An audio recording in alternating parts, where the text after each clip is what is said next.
Daily taste the daily. Karur తొక్కిసలాట ఘటనకి కారకులెవరు?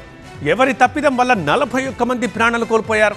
అంటే తమ దగ్గర సమాధానం ఉందంటోంది తమిళనాడు బీజేపీ.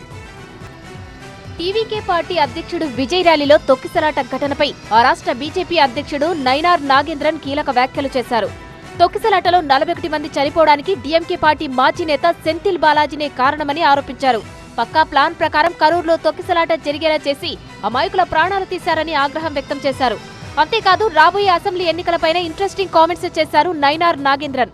2026 ఏప్రిల్ 20 తర్వాత తమిళనాడులో ఎన్డీఏ ప్రభుత్వమే అధికారంలోకి వస్తుందన్న ధీమా వ్యక్తం చేశారు.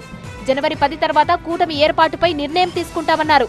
అలాగే డీఎంకే అధికారం చేపట్టి 4 ఏళ్లైనా రాష్ట్ర అభివృద్ధి కోసం ఏమీ చేయని ముఖ్యమంత్రి స్టాలిన్ తన కొడుకును మాత్రం ఉప ముఖ్యమంత్రిని చేశారని మండిపడ్డారు. ఎన్డీఏ కూటమి అధికారంలోకి వచ్చాక ఇలాంటి ఎన్నో ప్రశ్నలకు స్టాలిన్ సమాధానం చెప్పాలన్నారు నాగేంద్రన్. కాగా కరూర్ తొక్కిసలాట ఘటన తర్వాత తమిళనాడు రాజకీయాలు మరింత వేడెక్కాయి. ఒకవైపు విజయ్తో కూటమి చర్చలకు అన్నా డీఎంకే ప్రయత్నాలు చేస్తుండగా మరోవైపు టీవీకేతో పొత్తు పెట్టుకోవాలంటూ కాంగ్రెస్ లోని ఓ వర్గం పట్టుబడుతున్నట్లు తెలుస్తోంది. మరోవైపు కేంద్ర మంత్రి అమిత్ షా, కాంగ్రెస్ అగ్రనేత రాహుల్ గాంధీ విజయ్తో ఫోన్లో మాట్లాడినట్లు సమాచారం.